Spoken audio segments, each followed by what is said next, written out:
Does it not make you go forward? No. Can you just, that's fine. So this is the scope of the RFP. And as you can see, if you want to look on the actual document on page 3, just talks a little bit more in depth of what it's looking for. You have your project overview management there, just to facilitate the steering committee and track the progress in the budget. The task 2 that we're looking for is to do an overview of the existing conditions of the trails. Task 3 would be public participation, attend stakeholder meetings, and also would be require the winning bidder to attend at least one meeting in each town, or of each town's monthly board meeting that's in the designated trail corridor. Just get input. And then task 4, you're looking at like inventory and analysis of the trails, new county staff, planning, and recreation and trails would be the main departments for this. Task 5, we're asking for trail design considerations and route recommendations to the best. So long-range rail trail master plan to identify future trail corridors, alignments throughout the county. Develop any cross sections for widths and surface materials, bridges, and then also they would develop a 30% engineering design package and a phase 1 environmental assessment. That's the major part of that task. Task 6 is the big one that would kind of provide a cost estimate for the total implementation of the master plan, including engineering, professional services, construction, and material costs. And also would break down per mile, so you can see, if you only want to do some or all, what your cost is. And then the task 7 would be just to present a final report to the board. And we also included, depending on how the price is going to come back on this master plan, 2 alternates to have a branding and marketing strategy. The one company that planning talked to, the branding is a big thing about any rail trail they've ever done.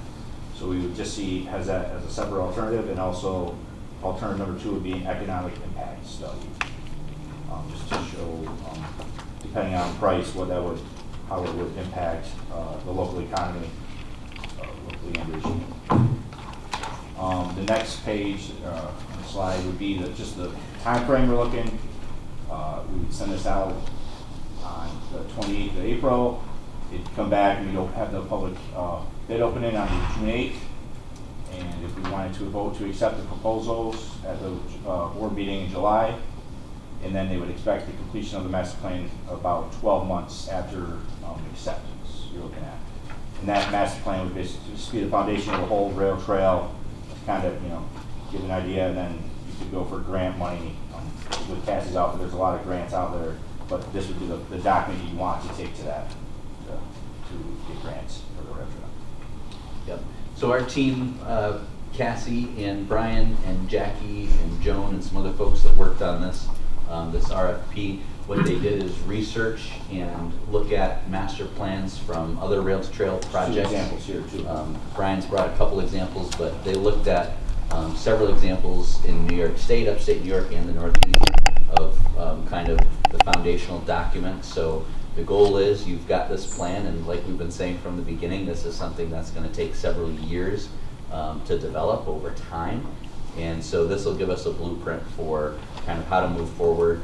There's a lot of, you notice there's a lot in here about community engagement, making sure that there's ample opportunity for each community to be heard. And so that's the goal, is that we've got a document that's been, regardless of, like Ian said earlier today, these long-range projects, we don't always have the same folks in these seats or the administration seats or department head seats, but we've got something over the next 15 years to guide our efforts to bring this to reality. So, and it's important to have these planning documents in order to get grant funding as well. And there's no commitment this time. We're sending the RFP out for proposals from consultant and engineer firms to do this, and then obviously it depends on whether they come back is whether we move forward or not. That's the idea. That's my job as purchasing director, is just to procure them the best way. So that's why we're going out for RFP. Did you say, I didn't quite understand when you said, I think you said have 10 meetings, public meetings? Did you say that? Or Attend, no, every board meeting in each town's that's in the rail corridor, and then they'd have 2 meetings with stakeholder groups. And we could change that too if you want. If you want to attend more or less, we could change it. That's just the rough idea we got from looking at other rail trails out there. It's at the top of page 4, public participation. Organize and attend at least 2 stakeholder meetings to gain feedback from key stakeholder groups.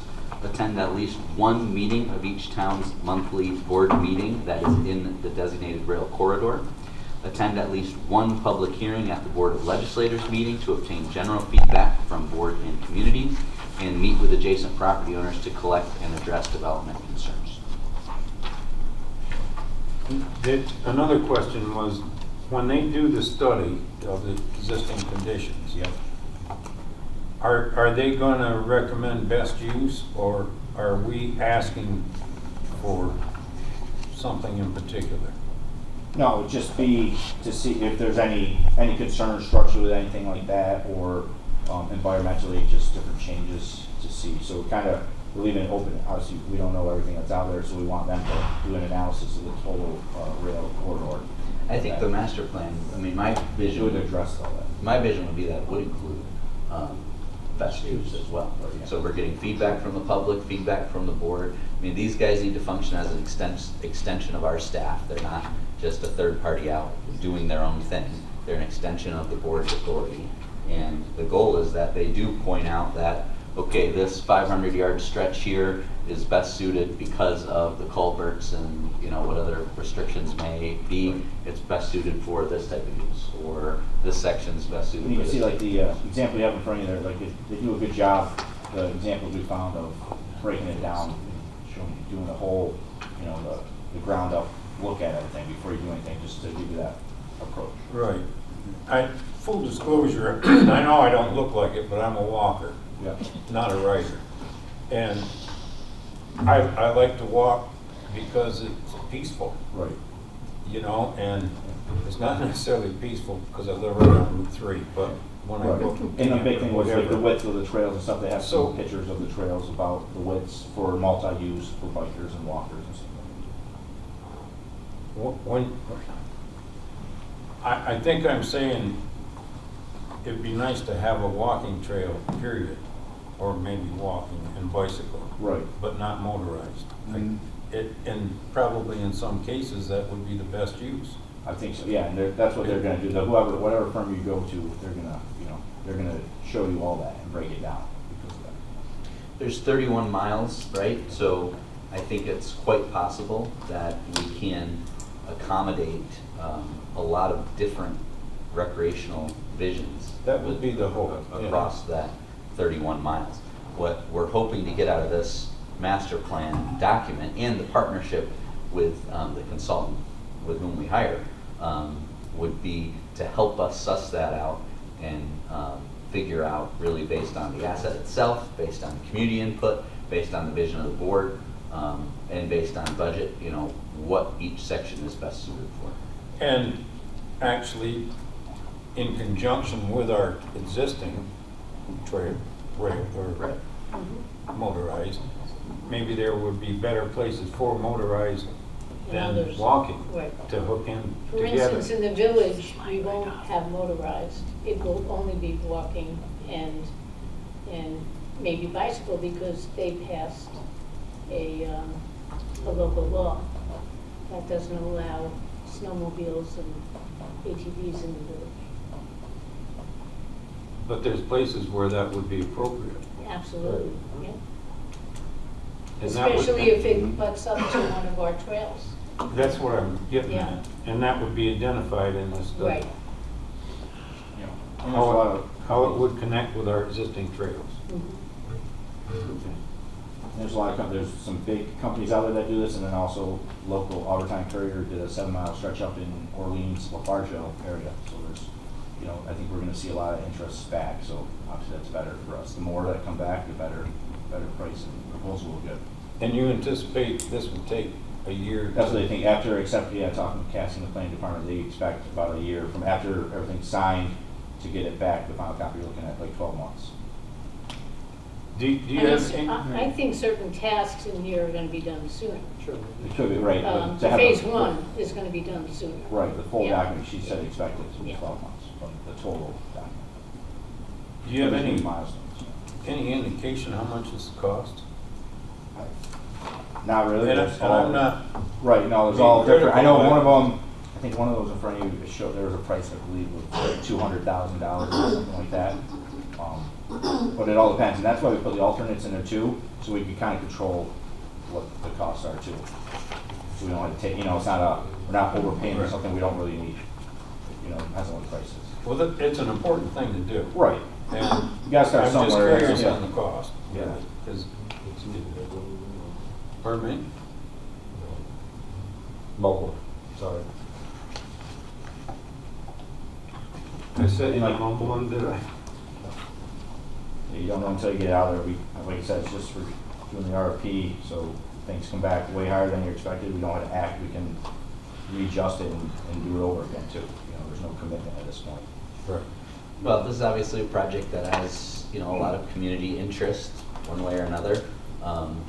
I think it behooves us to set out to create a plan that, keeps us on task over the years. And it's a very important part of this that we do have public participation and that, everybody has an opportunity to talk about, their vision for what this project will be.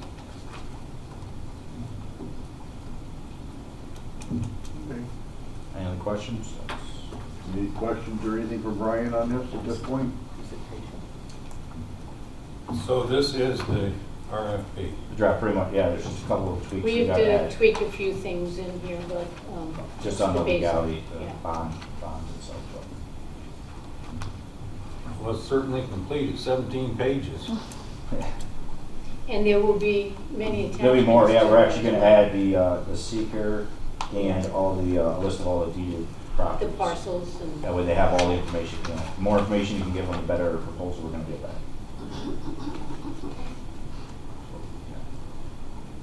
Okay. Any other questions or comments on it? Thank you very much, Brian.